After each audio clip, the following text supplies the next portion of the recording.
So we're here today to look at the new normal or the next normal, looking at the future post-COVID in certain sectors, business, education, and maybe a couple of others in the time we have today. Before we go any further though, I want to focus for a moment on the future post-COVID when it comes to employment. The German unemployment rate jumped from 3.2% in February to a whopping, by your standards, 5.8% in April as the COVID outbreak began to really bite. And the government estimates now that twice as many people will make use of the short work money option as did in the 2008-2009 recession. And the difficulty for all governments in all countries at the moment is balancing the potential for the further spread of the virus against the damage done to the structural economy and to social capital, which is the area where, when we talk about family health, mental health, and so on. They've also got to factor in the impact on human emotion, because populations, like individual people, think not just with their hearts, but with their heads as well. Two factors are likely to keep unemployment figures relatively high in countries like Germany for the next few months. One of them is distancing, or as we call it, proximity. And that's a special problem for the hospitality, entertainment, retail and travel industries. Even restaurants with outdoor eateries have indoor kitchens, so that's a problem. Hotels and large shopping centres face added problems related to parking, especially outdoor parking that's enclosed where people are going to be gathering around stairwells and the like. And the other factor that's going to feed into all of this is automation, or Industry 4.0 as it's also called. We face a real challenge here, not just with employment, but with underemployment, where people have some work, but not enough to get them through. And this is where we're beginning to see new interest in a thing called the universal basic income idea. The universal basic income idea is not a new one. It was first mooted in 1516 by a man called Thomas More in a satirical book called Utopia. The notion, of course, is that workers should receive from the government a basic income, perhaps 3,000 or 4,000 euros a month, instead of access to social benefits. The income is free for means testing, which means everybody gets paid the same. And the idea is that workers will add to their money using part-time work. And it sounds very attractive, except I think for two things. The first is that struggle and creative endeavour are important to mental health, and work actually provides both of those things. We also might, in setting up a universal basic income, be setting up a new form of feudalism, where the majority of people owe their livelihood not to their own labour and skills, but to the beneficence of a small group of elite overlords, the very wealthy and the very powerful. The post-COVID world will place a premium on transition skills. People will shift not just their jobs, but their entire livelihoods relatively quickly and more than once.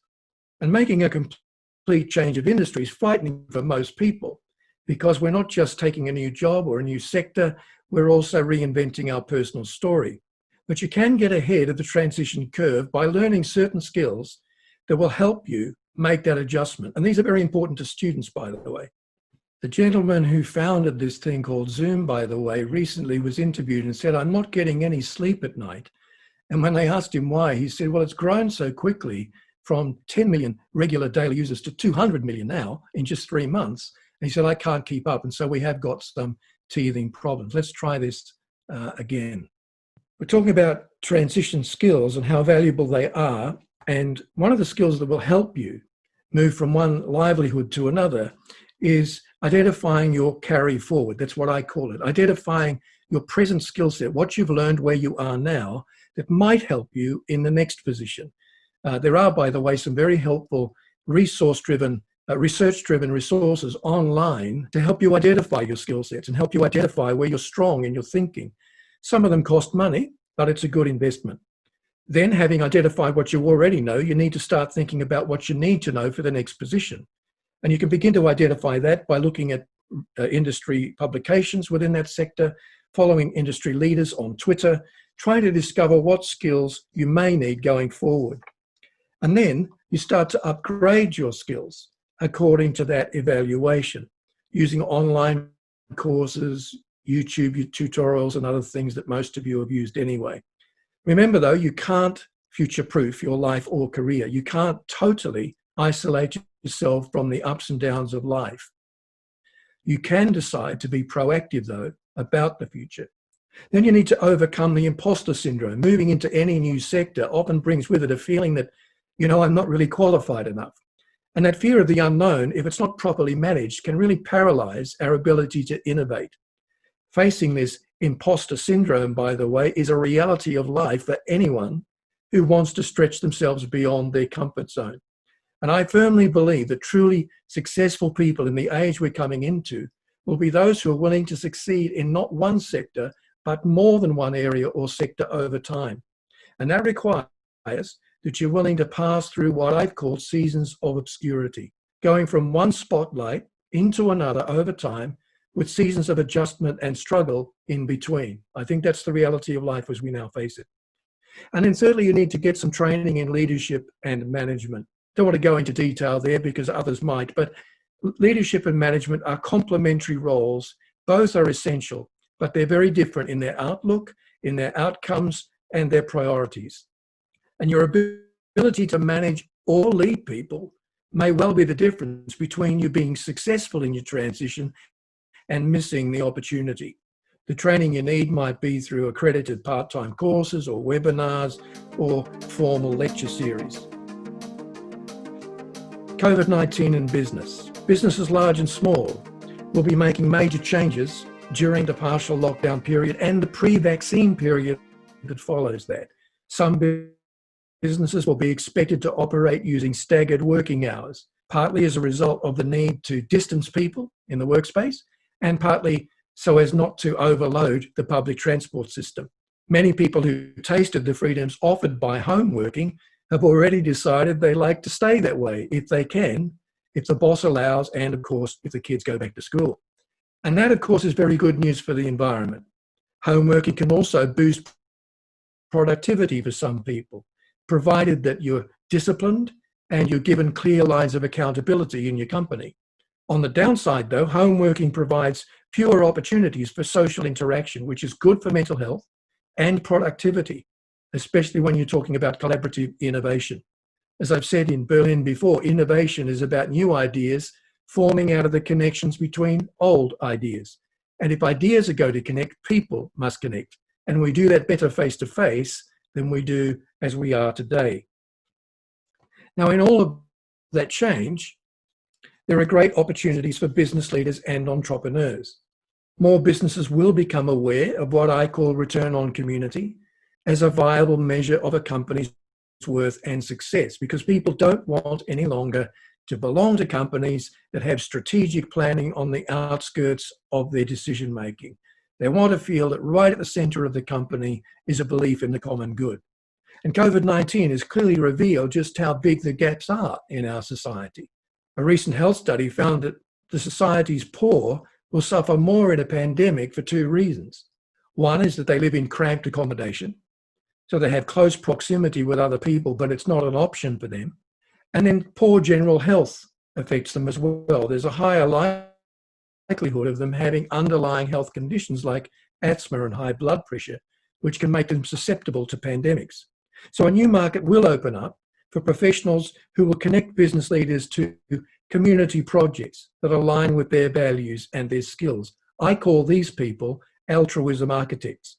And with help, company leaders can identify, can set up, can maintain community improvement programs using these people as outsourced managers. One of the things businesses will be able to do is build pop-up spaces for music, pop-up spaces, temporary spaces for entertainment. There's already a big market in Europe for bringing in people to do an hour's sketch or an hour's music or an hour's acting to help boost the mood of managers. But I think that's going to catch on a lot more. And we may even see the return of the company orchestra, where people actually get together after hours to play music together. A number of studies have shown that listening to upbeat music improves your mental processing speeds. And listening to downbeat music leads to improvements in memory. By the way, playing music, talking about jazz before, actually lowers your blood pressure, decreases your heart rate, reduces stress, and boosts your immune system, which is good news at the moment. There'll also be room for people to sustain and scale businesses. There's a real need at the moment for people to be taught. There's so much about how to raise money to start a company, but the closure rate within the first year is 20% globally. So even though Berlin was voted the top place in Europe 2019 for startups, there's also a high rate of failure in the first year. So we need to be able to create change-friendly cultures that welcome risk, welcome ideas. We need to be able to celebrate the difference between what we lead and what someone else is leading. You know, when you start a company, you will learn from what others are doing, but along the way you need to be able to celebrate the difference between your approach and theirs. You need to be able to build on your strengths rather than fighting your wars on other people's turf. And we also need to be able to focus on the main idea, outsourcing the lesser roles. So don't spend all your time, if you're starting something, worrying about administration and IT control and all of that. Outsource that. There are plenty of people doing it. They do it better than we can. And there are plenty of apps now that are starting to feel that need. And finally on this, be prepared to pivot. You might start a company or organization with one goal in mind, but find over time that the need changes. So start using the same systems you've set up to pivot towards meeting that particular new need. Now on education, coming out of lockdown, we'll see changes to both logistics and content of education. Larger schools are already being encouraged when they start to stagger their lesson times, to again provide for ongoing proximity regulations. That will cause some problems for parents, and that might mean some social entrepreneurs have the opportunity to build after school and before school programs. The COVID-19 emergency's already provided a catalyst too for schools and universities to do something they would have had to do anyway, and that's start really seriously using digital technology to augment but not replace the classroom. Universities, of course, will have to make sure if they move towards digital that they're still offering students the best quality education and value for money. In terms of content, I think we'll see more attention to mental health skills, especially for children. Children, like adults, are directly and indirectly affected by anxiety and problems that need solutions. And I think going forward, schools are going to need to start looking at anxiety management skills for children, problem-solving skills, even strategic thinking and transition skills. In the post-COVID world, we'll see a greater push for education in STEM subjects, science, tech, engineering, and maths, partly because the COVID emergency has shown us how important it is to have good science and sound statistics and good mathematical models. And of course, medicos are also trained in STEM fields, and we certainly need them. I want to talk about travel and transportation for a moment. Over the next year or so, COVID-related concerns about proximity on public transport will lead to new demands for a more joined-up approach to things like cycling and even electric scooters in cities. Since the COVID outbreak here in London, the city has started planning to boost cycling by a factor of 10 over the next couple of years. That's a huge decision. Internationally, there are problems with travel. In the short term, we'll see fewer airlines flying simply because airlines haven't been able to keep up their payments on unused aircraft and unused landing slots. Meanwhile, governments will come under pressure to allow more night flights until technology starts offering business people a closer approximation to the experience of a face-to-face meeting.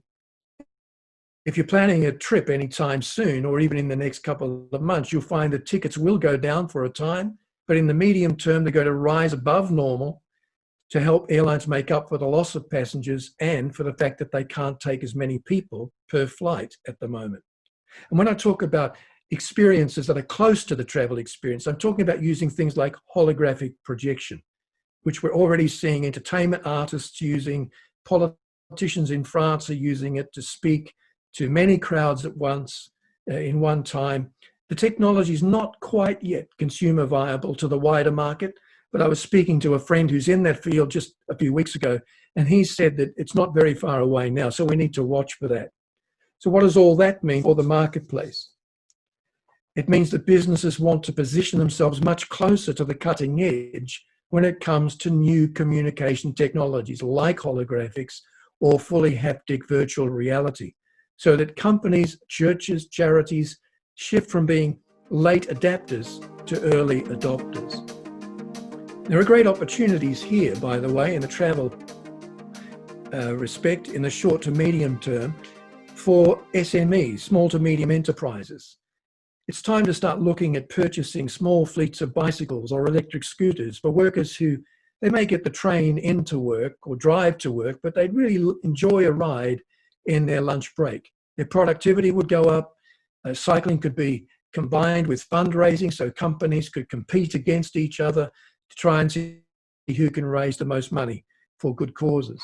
Meanwhile, companies in the tech sector could push the development and marketing of holography, tailored to the needs of companies and schools. Meanwhile, in the restaurant sector, people might consider moving into the shared space market. If you've got a restaurant space at the moment, it's sitting empty, have a talk to, I don't know what groups are operating in Germany at the moment, but I know WeWork operates in much of Europe and Spacious does too. They can negotiate with you on behalf of their paying members to use your out-of-hours space for shared offices. Now, the final thing I want to talk to you about just for a moment tonight is civil liberties. COVID-19 has raised very important questions about our freedoms and our privacy. Not least, how will things like proximity apps be used as tools of surveillance in the future? Google and Apple announced plans to develop a proximity app that could be downloaded into almost every smartphone on the planet. And proximity apps, of course, just tell you whether you're near someone who has or has had COVID-19. Of course, they rely on people voluntarily signing up, but big tech companies have already proven that once collected with or without your knowledge, your information can be used in ways that you might not consent to. So there needs to be tight regulation applied to proximity apps and guarantees that data is stored only for a very short time. In terms of business, we need to be very sure that we're constantly updating encryption and systems protection, because the global hacking industry is still worth billions of dollars. It's going up every year globally. That's without considering state-sponsored hacking. You know, Chinese governments trying to get access to your material, or some other government. All governments do it to some degree. And there are opportunities here too. We're about to see a brand new market in what I call data architects. These are professionals who will help you craft and curate the online presence you really want to have, not the one you have at the moment. We'll see opportunities for digital tools that hold big tech to account, that allow people to take action when a big tech company misuses their data. Most of you know about the Do Not Pay application. It's a chatbot that operates as a digital lawyer. But the same technology, again based around chatbots, is now being used to sue unscrupulous big tech companies for the misuse of data. There's a huge market emerging now for things like that. Also, personal encrypted cloud services. There's a few of those around, but they're growing all the time. It's a good market to get into. Some of them offer highly encrypted cloud storage services where you, the user, are the only one who has the key that disencrypts or unencrypts your information. Some of these, the user can offer a particular big tech company certain data in exchange for money compensation. So instead of a company using your data without consent, you can sell it to the company if you wish.